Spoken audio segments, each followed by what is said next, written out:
eu descobri que estava com AIDS, precisamente, no modo mais tradicional, doente, mãos oportunista. Não foi de uma forma tida como natural, às vezes eu tenho até certo receio de contar a minha sorologia por conta que as crenças que tem hoje sobre as questões de soropositividade são as por vias de relações sexuais ou por usuários de drogas, né? Mas no meu caso foi algo diferente, que até a Associação Brasileira Interdisciplinar de AIDS entrou em contato comigo para poder dar o meu depoimento, né? Eu não tinha ninguém para conversar sobre o diagnóstico, porque um diagnóstico recente é uma coisa que nós temos medo, nós temos receio de divulgar com qualquer pessoa.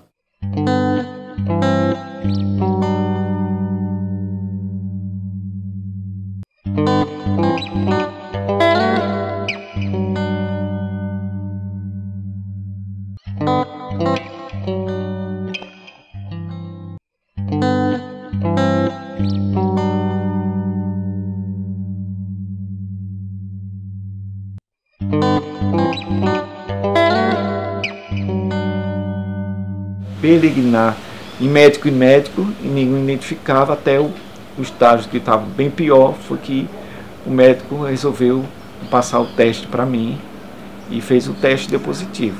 Então me encaminhar para um serviço de referência para internamento, já que eu estava bastante debilitado. Eu sofri um acidente em 2013 de carro, onde eu tive sérias complicações nesse acidente. A enfermeira que estava lá, ela sempre foi ríspida comigo, eu não sei se por eu ser gay ou por alguma coisa assim, ou porque eu tenho pavor de agulha no leito que eu estava, né, na sala que eu estava. Tinha diversas pessoas soropositivas. Era tranquilo para mim ter pessoas soropositivas na minha sala, mas eu acho que a médica, a hora que tendo que cuidar de mim, acho que ela não gostou e na minha concepção, na concepção da minha mãe também que estava acompanhando comigo, foi ela que me infectou, porque eu tinha exames antes do acidente e depois do acidente, passados 6 meses, os gânglios do meu corpo começaram a inchar. E desde então, a partir disso, eu comecei a ter algumas dificuldades, né? Na época, minhas professoras da universidade ajudaram muito nesse processo. Eu resolvi ingressar dentro do movimento social, procurar os pares para trocar informações com pessoas que já tinham recebido o diagnóstico há mais tempo, para trocar as informações, para saber alguma coisa a mais, o que eu deveria saber, no que é que a minha vida ia mudar, qual era o fluxograma que eu teria que seguir dentro do sistema de atendimento especializado. Porque o maior nó das pessoas que estão com AIDS é a morte, que vai morrer. Quando a gente entrega o resultado, é o que a gente percebe, que a preocupação primeira da maioria das pessoas, eu não conto quantos exames ao longo desses anos eu já fiz a entrega de resultados positivos, e a gente vê que o impacto social, o medo das pessoas, a reação dos outros, como falar com a família, como lidar com isso na relação com o trabalho, tudo isso é mais impactante do que o significado da doença biológica. O povo tem medo ainda de ter o contato com essas pessoas, de não querer beijar, de não querer usar o mesmo talher. Então é isso, a gente tem que levar todas as informações possíveis para dizer que isso não está certo, está errado. O que existia naquele momento, as pessoas fugiam. Eu lembro muito bem de ter visto uma amiga minha fugir quando eu vinha com um amigo, ela se escondeu e ela me falou no dia seguinte, eu me escondi porque o seu amigo tem AIDS. E eu tive medo de apertar a mão desse seu amigo. A AIDS ainda enfrenta muito estigma, muito preconceito.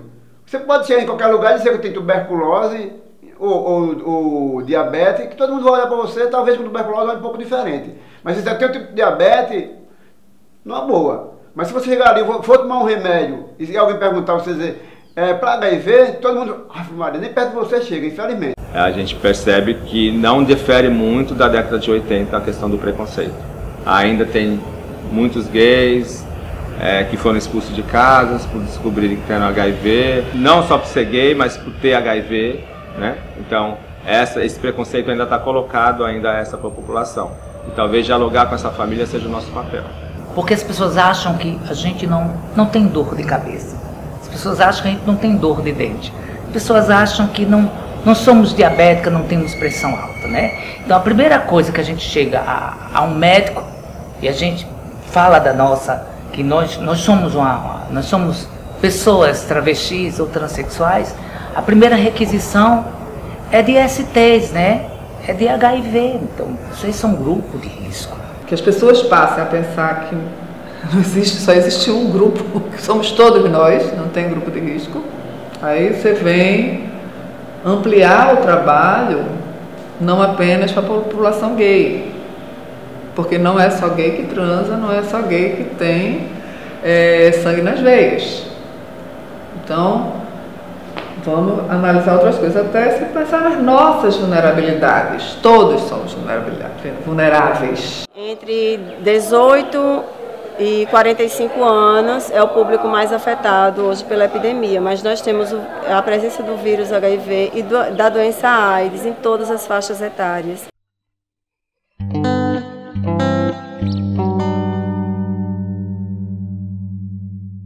Vivo com HIV desde 1999, né? Sempre a partir da minha descoberta da sorologia, comecei a militar no movimento. Entendo que agora esses dados estão crescendo a cada dia, né? As notificações estão chegando, não se preocupa, mas a gente entende que a gente só vai enfrentar e vencer essa luta em parceria com a sociedade civil, com o envolvimento do adolescente, entendeu?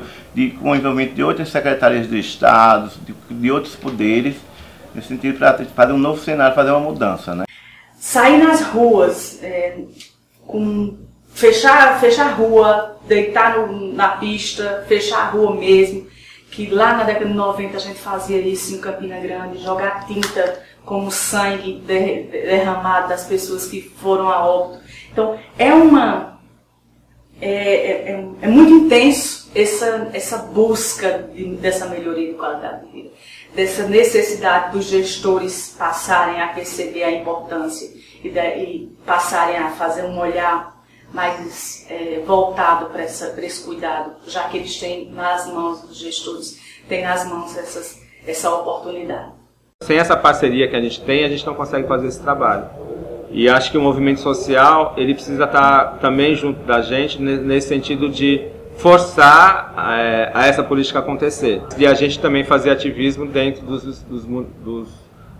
da rua, dentro dos locais, né? Porque acho que a gente esqueceu um pouco disso.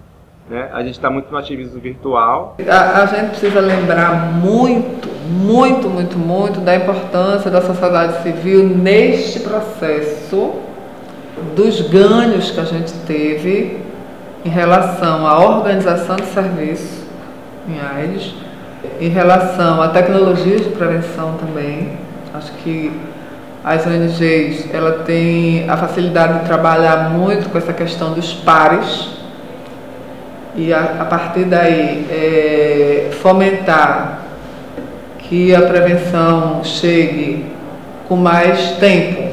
Com essas instituições, com as ONGs, com o movimento social, a gente consegue pelo menos dar um andamento nessas questões por conta disso, porque elas estão lá na linha de frente, combatendo todos os retrocessos, lutando pelas nossas vidas, pelos nossos tratamentos, pela nossa saúde. Claro que com alguns entraves, algumas complexidades, algumas contradições, né? Como todo movimento social, como todas as relações sociais, né? A luta pela política pública dentro de uma gestão, ela é a conscientização, por exemplo, que eu tenho com os secretários, esse ativismo.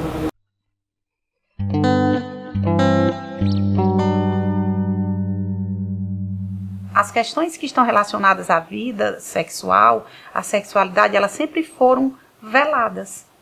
Nunca se fala sobre isso.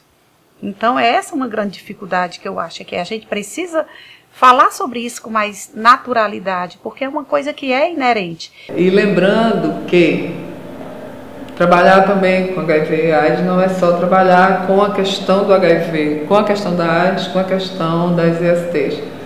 Tem a questão de cidadania que é fundamental. A gente tem trabalhado com a questão da prevenção, mas eu sempre falo que a prevenção é um desejo de cada um, na autonomia de cada pessoa. Eu acho que a saúde ainda se pauta muito no modelo que é biomédico e que as campanhas de prevenção ao HIV, elas ainda são muito normativas, né? Assim, colocadas a partir de um viés que é faça o teste, use camisinha, e que não considera que as pessoas vivem de diferentes formas, sabe? Assim, que as pessoas que lidam também com a cultura do risco de diferentes formas, sabe? Primeiro, eu acho que para se falar sobre prevenção para homens trans, tem que se pensar através da prática sexual. Porque um homem trans pode ser ativo ou passivo dentro de uma relação heterossexual, como também uma relação homossexual. E geralmente, quando se pensa em prevenção, se pensa através da orientação sexual e não da prática. Por exemplo, quando a gente vai pensar em prevenção numa relação heterossexual, supõe que essa relação heterossexual é entre pênis e vagina, mas pode acontecer entre vagina e vagina. E aí que está o ponto, quando se fala numa relação sexual entre vagina e vagina, não existe formas de prevenção. Então não se fala de prevenção, já que não existe forma de prevenção. Então os discursos, tipo, use camisinha, só isso não basta, não cola, porque as nossas motivações para a vida são várias. E a camisinha não vai dar conta, se o discurso for só esse. Então a gente tem que pensar em outras coisas. Por isso que se vem pensando, se foi começar a pensar, que as vulnerabilidades, elas são individuais, mas elas também são coletivas.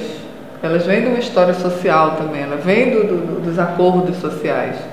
E tem a vulnerabilidade também quando os serviços não estão bem estruturados para fazer frente à prevenção e à assistência.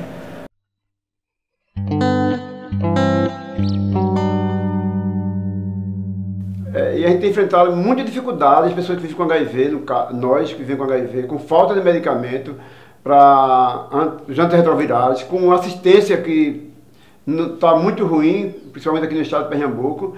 E os desafios são muito grandes, né? O desafio é muito grande para a gente tentar garantir os direitos que a gente conquistou e que ao pouco estamos perdendo. Que na verdade o que a gente quer é reduzir dano, é melhorar a qualidade de vida das pessoas, que as pessoas se previnam, independente do que elas escolham, até porque nós não podemos julgar qual é a situação de ninguém. A gente dialoga muito sobre isso. Como é que eu vou fazer sexo oral sem engolir o esperma, que causa menos dano, né? Para não pegar nenhuma IST? Como é que eu vou fazer o sexo anal de uma maneira que no sexo anal eu posso usar o preservativo, mas geralmente sem fazer a questão do sexo anal eu posso utilizar outras práticas que dão muito prazer para esse casal de gays, por exemplo. A gente precisa se habituar a usar preservativo com muito prazer. Sem falar que tem muita coisa que dá prazer, que a gente faz a dois. Ou a 3 ou a 4, cada um sabe de si. Na área de prevenção, nós atuamos com o programa de saúde da escola, fazendo atividades educativas em escolas. Não é um desafio fácil, porque a gente tem muita resistência, não dos alunos, mas principalmente dos professores. Há um conflito geracional colocado, né? Eu acho que isso é uma barreira, é uma dificuldade, porque às vezes os professores acham que não precisa falar sobre esse assunto, ou que vai incentivar a prática precoce da primeira relação sexual. Então ainda existe um tabu muito grande. É um discurso sem muitas palavras técnicas, né? Nós falamos uma linguagem fácil, é acessível a toda a população, mas tem sido algo inovador. E isso faz com que o tratamento seja mais aceito, que eles consigam realmente aderir, né, e se manter com o vírus negativo. Nós temos usuário de drogas, nós temos pessoas de rua, moradores de rua, né, que tem muitos portadores e uma situação bem delicada, porque além deles serem portadores, eles são usuários de drogas, né? Então eles vivem naquele dilema, tanto a lícita como a ilícita, né? E sendo portador, e ao mesmo tempo eles não tomam a medicação correta. As ações de enfrentamento ao HIV, na verdade, eu acho que ela tem se adaptado muito à sua época. Na verdade, a gente tem muita discussão sobre isso, né? O que se fazia na década de 80 talvez seja mais importante fazer hoje. No entanto, tem muita coisa ainda que era interessante fazer na década de 80 que continua sendo utilizado hoje. Vou dar um exemplo interessante assim. Utilizar populações que têm a mesma problemática para trabalhar a prevenção. Então, se a gente utiliza profissionais de sexo para trabalhar com profissionais de sexo, educação entre pares, isso tem um efeito muito interessante. Pessoas que fazem uso de álcool e outras drogas, para trabalhar com a população que faz uso de álcool e outras drogas, isso tem tido um efeito bem interessante. Então, isso é realmente resquício do que se aprendeu na década de 80, no início da AIDS.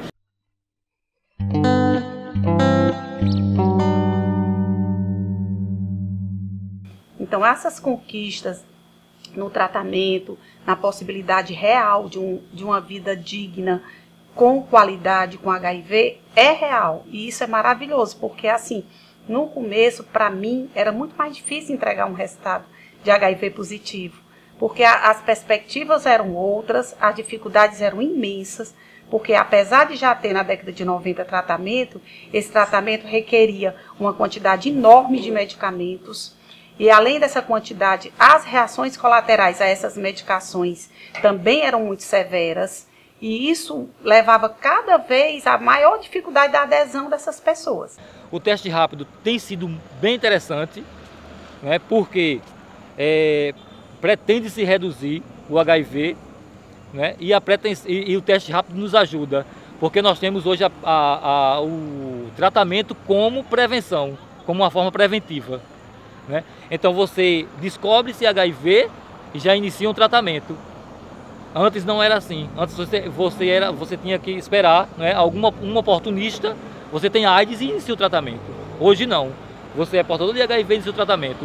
E quando você tem carga viral indetectável, as possibilidades de infectar alguém é muito pequena.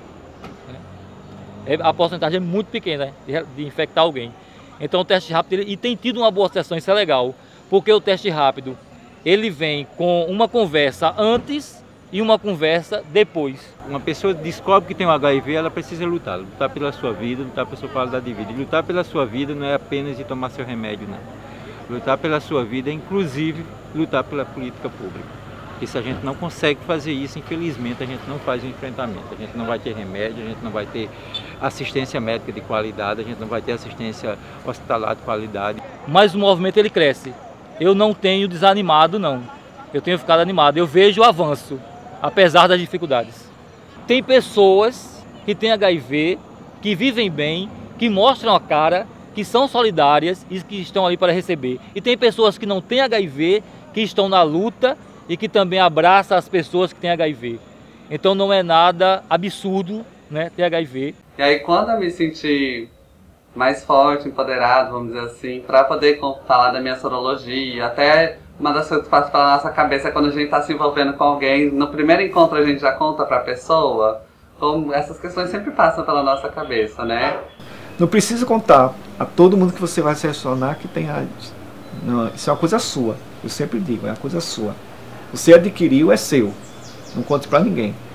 Use preservativo e PRIO. Eu geralmente digo assim, quer saber como é uma pessoa com HIV? Olha para mim, é igual a mim. Ainda tem dúvida? Se olhe no espelho, porque ela é igual a você, sem doença nenhuma. Falar as questões reais mesmo, você vai sofrer alguns preconceitos, alguns estigmas, mas é importante que você sempre faça adesão ao tratamento, porque isso vai garantir que você tenha uma vida com mais qualidade, você vai conseguir ter uma vida como se fosse uma pessoa que não fosse soropositiva e não vai conseguir transmitir para outras pessoas, porque os estudos recentes já demonstram que pessoas com carga viral indetectável não transmitem o vírus para outras pessoas, mas que a pessoa tem que se preocupar de contrair um outro vírus que não seja o dela, porque daí pode colocar o tratamento dela todo em risco, ainda mais se for um vírus que tem resistência à medicação que ela toma. E assim, sempre buscar pares, amigos, famílias, se tiver com quem contar. A rede de apoio social é muito importante. É como eu sempre digo, todo mundo tem o direito de viver feliz, de ser bem e viver bem. Se tiver HIV, vai viver com HIV. E às vezes o estigma leva essa pessoa a nem se tratar. Então muitas vezes a causa da morte está presente lá no preconceito e no estigma também. Ninguém se afasta de quem está com a gripe. Até a gente vai abaixar, não vinha não, me abraça não que eu tô com gripe. Não, besteira, bem a gente abraça. E a gripe eu posso pegar, a gente conversando junto, espirrando junto, falando junto, tossindo junto. E o HIV posso abraçar, beijar de boca, posso dançar junto, me molhar com o suor do outro dançando, beijar o rosto do outro que está cheio de lágrima. Entender que é possível a gente tratar e prevenir sem precisar julgar.